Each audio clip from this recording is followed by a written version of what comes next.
L'espoir que je vois en fait dans la protection de la nature, c'est qu'il y a de plus en plus de personnes qui se sentent concernées par cette cause-là. On le voit notamment chez les jeunes où ils nous posent de plus en plus de questions. Comment est-ce qu'ils peuvent aider? Qu'est-ce qu'ils peuvent faire?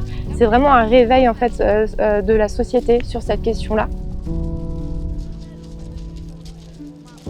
Effectivement, pour soutenir une association et un programme d'études, quel qu'il soit en fait, il y a 3 possibilités. C'est soit déjà adhérer à une association, ça donne énormément de poids à l'association et ça nous motive en fait à continuer nos actions parce que ça veut dire que vous êtes en accord avec ce qu'on fait. Il y a toujours possibilité de faire des dons, aussi minimes soient-ils, pareil, ça fait un soutien finalement même moral à une action, de donner même un petit quelque chose.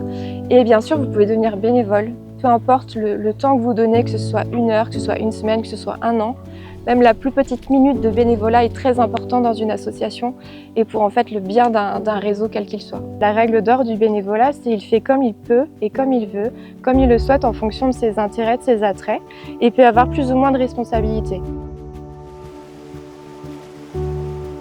Aujourd'hui, le programme Mammifères marins de l'association Picardie Nature est soutenu par divers partenaires, que ce soit l'État via le principe du fonds vert. On peut aussi avoir des fondations privées, voire même des programmes européens. Actuellement, on est engagé dans le LIFE Espèces marines mobiles avec de nombreux partenaires nationaux qui étudient 23 espèces différentes qui cohabitent ensemble. En fait, ce qu'on a besoin pour renouveler nos actions, c'est finalement trouver une source de financement pour pouvoir pérenniser ces actions et ainsi pérenniser la protection de ces espèces qui sont toujours soumises à un très grand risque de dérangement lié au tourisme, voire au surtourisme sur certaines saisons.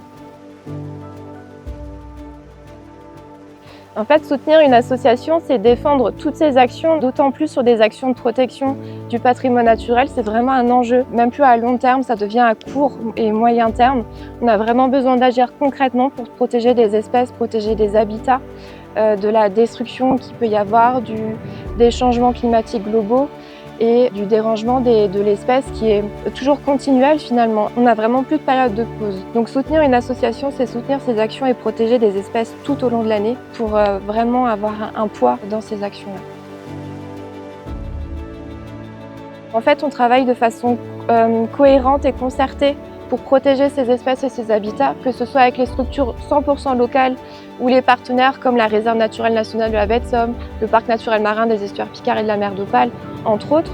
On agit vraiment ensemble sur une échelle donnée pour protéger au mieux cet habitat et en fait cette cohésion fait vraiment du bien et apporte de l'espoir sur la protection qu'on mène.